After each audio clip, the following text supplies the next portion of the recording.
नमस्कार, बहुत बहुत स्वागत है आपका हमारे इस विशेष कार्यक्रम में। मैं हूं निखिल सिंह और इस विशेष कार्यक्रम में हम बात करेंगे भारतीयों की विजय गाथा की। 16 दिसंबर 1971 की वो कहानी जिसमें भारतीयों के पराक्रम, शौर्य और उनके युद्ध रणनीति ने लिखी थी एक नई गाथा और जन्म हुआ था एक नए देश बांग्लादेश का। तो कहानी हमारे साथ सुनिए कि आखिर कैसे भारतीयों के पराक्रम ने एक नए देश बांग्लादेश का उदय किया था।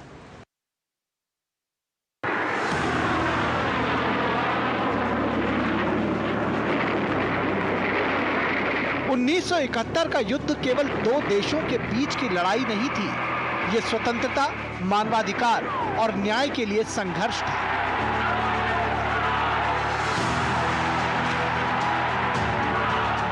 पाकिस्तान जो जन्म से ही दो भौगोलिक हिस्सों में बटा था, पश्चिमी पाकिस्तान और पूर्वी पाकिस्तान। पूर्वी और पश्चिमी पाकिस्तान के बीच सांस्कृतिक और भाषाई भिन्नता ने देश के दोनों हिस्सों को अलग थलग कर रखा था। उस पर भी पश्चिमी पाकिस्तान का अपने ही देश के पूर्वी हिस्से के साथ अत्याचारपूर्ण और दमनकारी रवैये ने विभाजन की नींव रखी।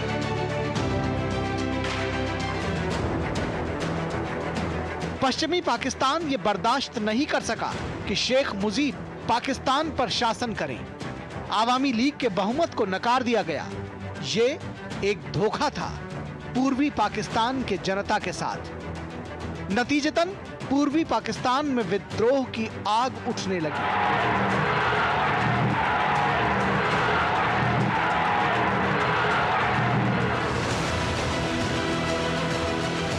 पूर्वी पाकिस्तान के नागरिकों की आवाज को कुचलने के लिए सेना बुलाई गई।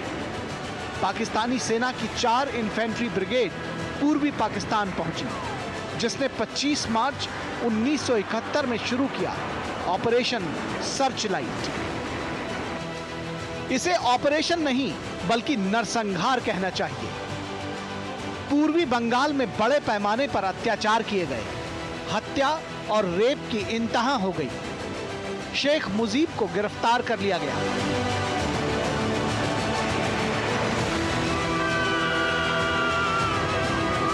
दस लाख से अधिक लोग मारे गए। पूर्वी पाकिस्तान से बड़े पैमाने पर पलायन शुरू हुआ और भारत में 1 करोड़ शरणार्थी पहुंचे।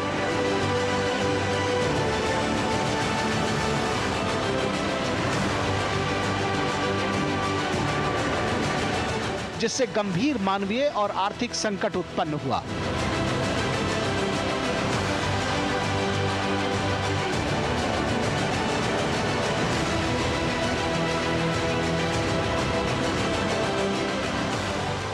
बांग्लादेशी नागरिकों ने अपने संसाधनों को जमा कर एक हथियार बंद दल बनाया, जिसका लक्ष्य था पश्चिमी पाकिस्तान के अत्याचार और भेदभाव से आजादी यानी मुक्ति। यही हथियारबंद दल आगे जाकर कहलाया मुक्ति वाहिनी।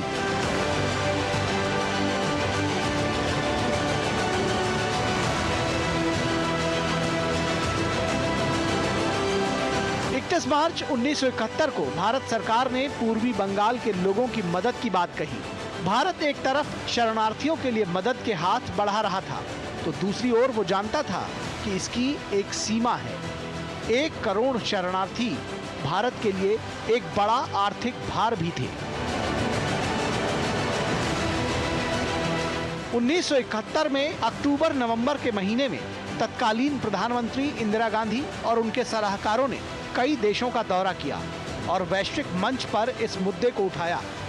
उन्होंने स्पष्ट किया कि भारत इस संकट में मूक दर्शक नहीं रह सकता।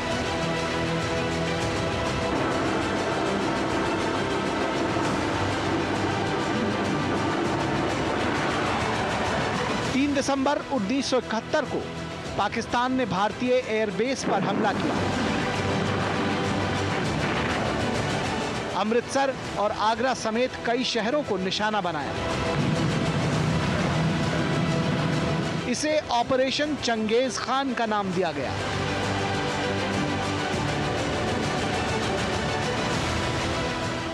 लेकिन भारत तैयार था।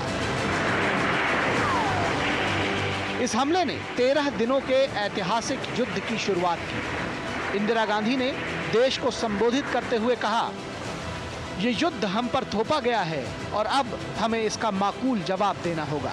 पाकिस्तानी हवाई जहाज़ों ने हमारे अमृतसर, पठानकोट, श्रीनगर, अवंतीपुर, उत्तरलाई, जोधपुर, अंबाला और आगरे के हवाई अड्डों पर बमबारी की।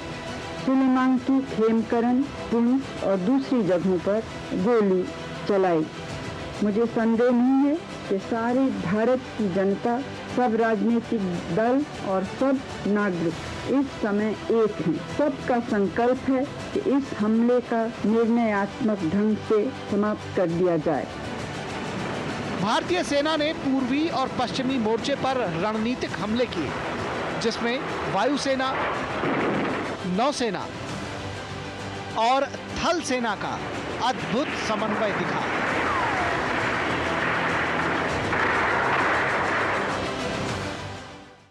ये जो लड़ाई हुई है, ये बहुत गूढ़ प्लानिंग के बाद में और सोच के बाद, और सोच out of the hat. Out of the hat का मतलब होता है ये नहीं कि आप जो रटा रटाया वो करिए, आपको सिचुएशन चेंज होने पर क्या किया जा सकता है, जैसे एयरक्राफ्ट को लाना, ट्रांसपोर्ट से बॉम्बिंग कराना, ये सारा का सारा और बाकी कार्यक्रम बाईपास करना।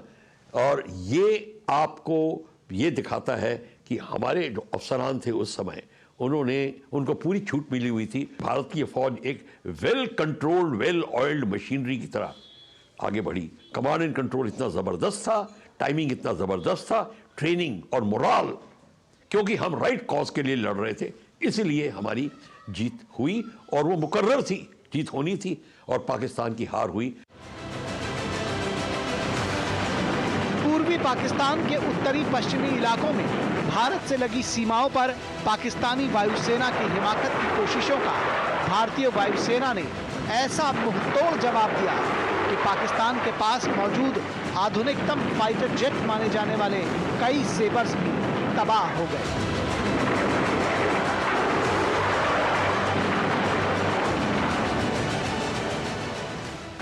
I would like to make it absolutely clear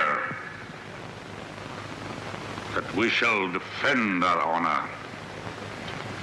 We shall defend our territorial integrity with all the forces at our command. पूर्वी सीमाओं के साथ साथ पाकिस्तान ने भारत की पश्चिमी सीमाओं पर भी तनाव बढ़ाना शुरू कर दिया। ये साफ दिख रहा था कि पाकिस्तान भारत को उसकी वेस्टर्न कमांड में उलझाना चाहता था। पश्चिमी कमांड की लड़ाई की खास बात थी थल सेना के साथ साथ वायुसेना का निर्णायक प्रहार। एयर सुपीरियरिटी हासिल करी, एयर ब्रिज बनाया, बॉम्बिंग करी, और constant supply of troops, not supply of food, medicine, your ammunition, और उनको इवैक्यूएशन करना, ये सारा का सारा काम जो थी एयरफोर्स करती रही। इसलिए हमारा क्लॉक वर्क जैसे होता है ना, घड़ी चलती है, एग्जैक्टली वैसा हमारा ऑपरेशन हुआ। 13 दिन का ऑपरेशन, ये वर्ल्ड रिकॉर्ड है। सारी दुनिया की आर्मीज इसको पढ़ती हैं कि ऐसे भी ऑपरेशन किया जाता है जैसे हिंदुस्तान ने किया।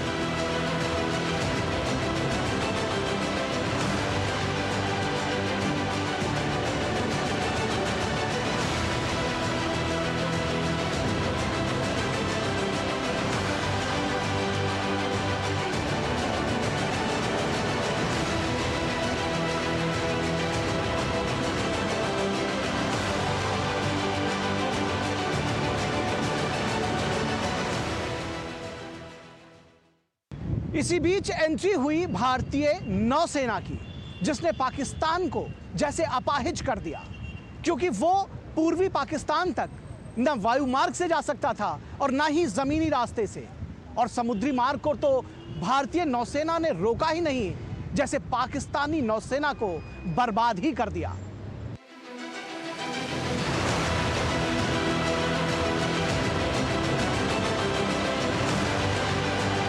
4 और 5 दिसंबर की दरमियानी रात को नौसेना ने कराची बंदरगाह को निशाने पर लेने के लिए शुरू किया ऑपरेशन ट्राइडेंट।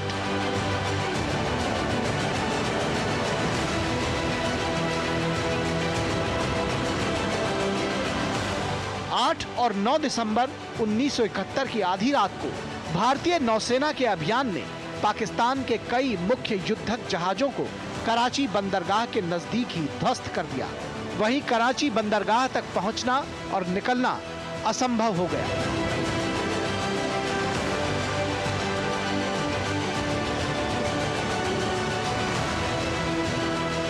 पूर्वी पाकिस्तान में जैसोर, दरसाना, शमशेर नगर पर भारतीय सेना ने बढ़त बना ली थी। 5 दिसंबर तक कई महत्वपूर्ण रणनीतिक स्थलों जैसे रेल सेवाओं, सड़कों पर कब्जा हो चुका था। पूर्वी पाकिस्तान की वायुसेना तो जैसे 48 घंटों में एक मलबे के ढेर में बदल गई। 5 दिसंबर 1971 की सुबह राजस्थान की सीमाओं के अंदर पाकिस्तान की पूरी टैंक ब्रिगेड पहुंच गई थी और वो जगह थी लोंगेवाला। लोंगेवाला की जंग में भारतीय सेना की मेजर कुलदीप सिंह चांदपुरी की पलटन ने जबरदस्त वीरता दिखाई और रही सही कसर भारतीय वायुसेना के हंटर विमानों ने पूरी की।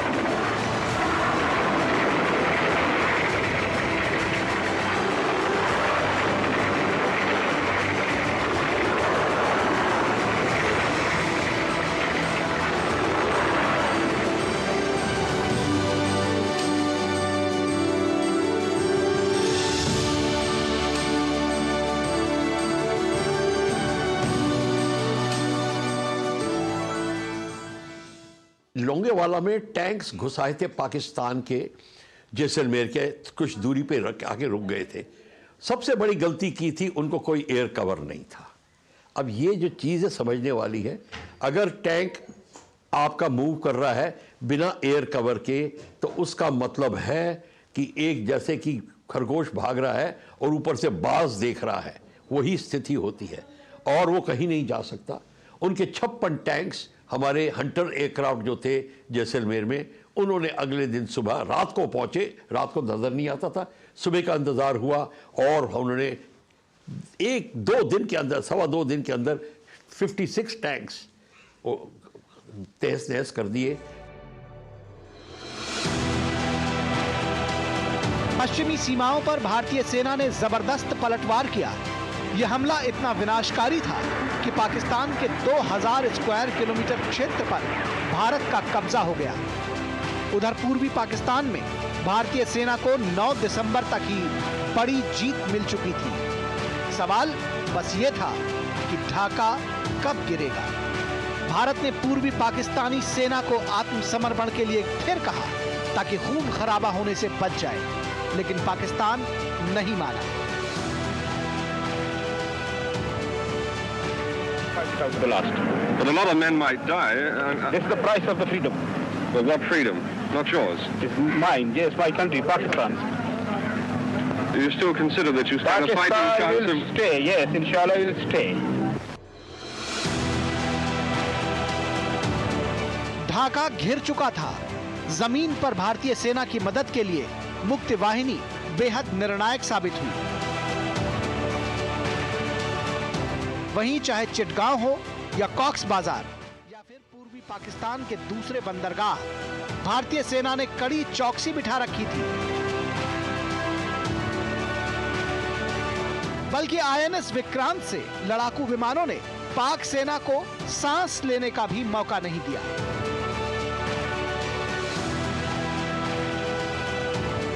ढाका गिर रहा था और पाकिस्तान हार रहा था।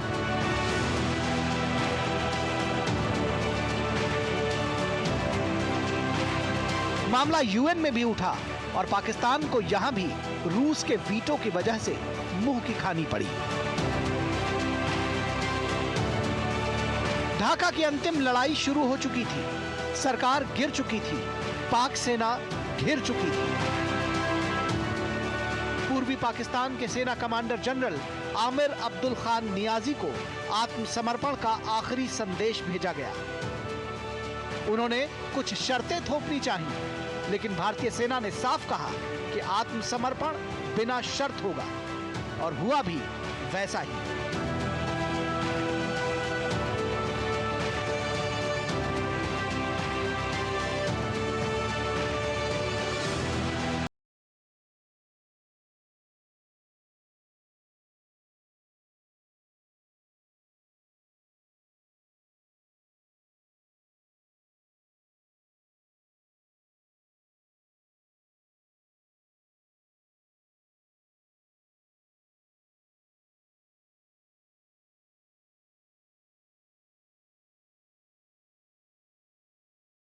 हमारे general JFR Jacob along with other generals, उन्होंने बिल के प्लान बनाया कि आप जो एडवांस कर रहे हैं वो हर जगह लड़िए मत, उनको बाईपास करिए। जैसे कि पानी बहता है तो इम्पेडिमेंट रास्ते में कोई आता है तो उसका बगल से निकल जाता है, साहब बगल से निकलिए, वो बाहर निकल के आपसे लड़ेंगे नहीं। तो चूंकि वो फोर्टिफाइड डिफेंसिव में है, आपने खड़ाक से यही नीति अपनाई और एक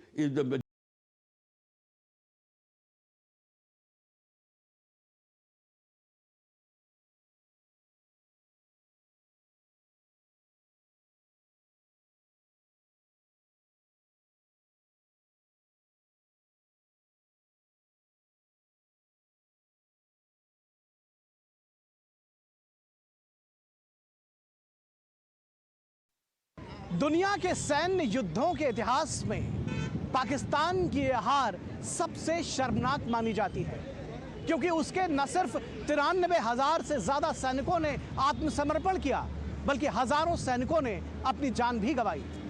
भारतीय रणबांकुरों ने भी अपना बलिदान दिया, लेकिन अपने बलिदान से उन्होंने न सिर्फ एक नया इतिहास रच दिया, बल्कि भूगोल भी बदल डाला।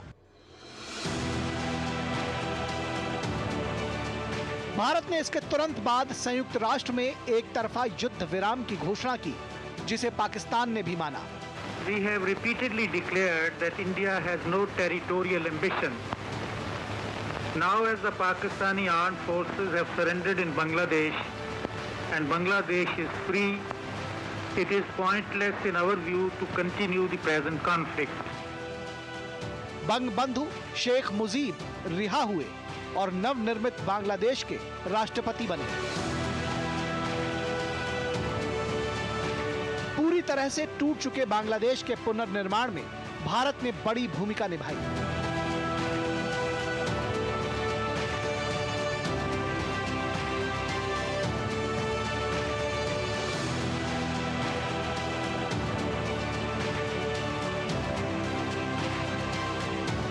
लेकिन बांग्लादेश में बदले हालात ने आज सभी को सोचने पर मजबूर कर दिया है।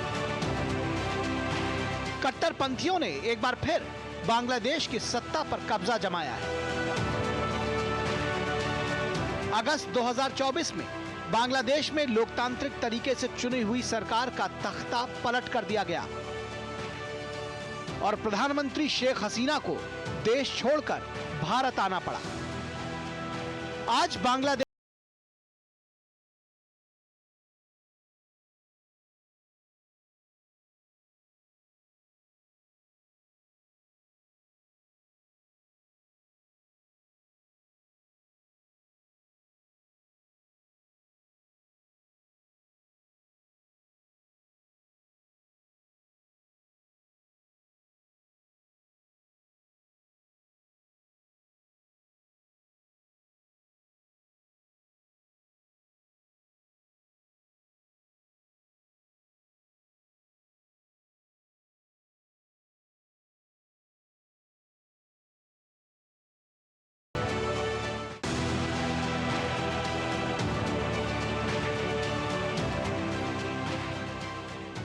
बात सिर्फ हिंदुओं की ही नहीं है, बांग्लादेश में कट्टरपंथी भारत के भी दुश्मन बन चुके हैं। ऐसे में बांग्लादेश के इन कट्टरपंथियों को यह तस्वीर जरूर देखनी चाहिए जब भारतीय सेना 1971 में बांग्लादेश को पाकिस्तानी सेना के क्रूर अत्याचार से आजाद करवाने के लिए ढाका में दाखिल हुई।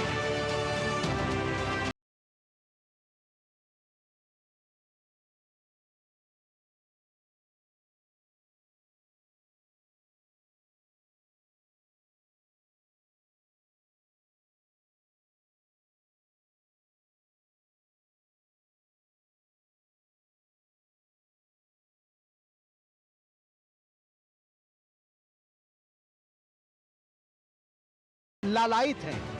भारतीय सैनिकों के हाथों को ये बांग्लादेशी चूमना चाहते हैं, गले लगाना चाहते हैं। इतना ही नहीं, बांग्लादेश के राष्ट्रपिता बंगबंधु शेख मुजीबुर रहमान ने बांग्लादेश के स्वाधीनता संग्राम में मदद के लिए भारत सरकार, भारतीय सेना और भारत की जनता का भी आभार जताया था। आप भी सुनिए उन्होंने क्या कहा था।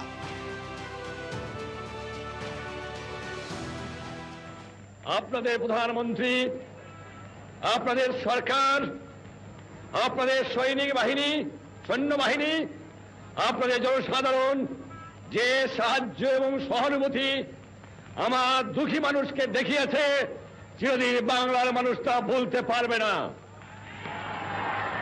ব্যক্তিগতভাবে আপনারা জানেন আমি পশ্চিম পাকিস্তানের অন্ধকার ছেলের মধ্যে বন্দী ছিলাম দুদিন আগেও।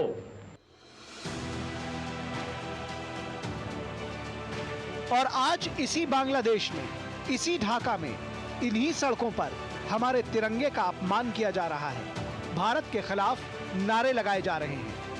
लेकिन बांग्लादेश के कुछ कट्टरपंथी ये भूल गए हैं कि इसी भारत और उसकी सेना ने बांग्लादेश की बहन बेटियों की आबरू बचाई थी। ये भूल गए हैं कि कैसे 1971 में पाकिस्तानी सेना बांग्लादेश के हर शहर में मौत का नंगा नाच कर रही थी। तब भारत और उसकी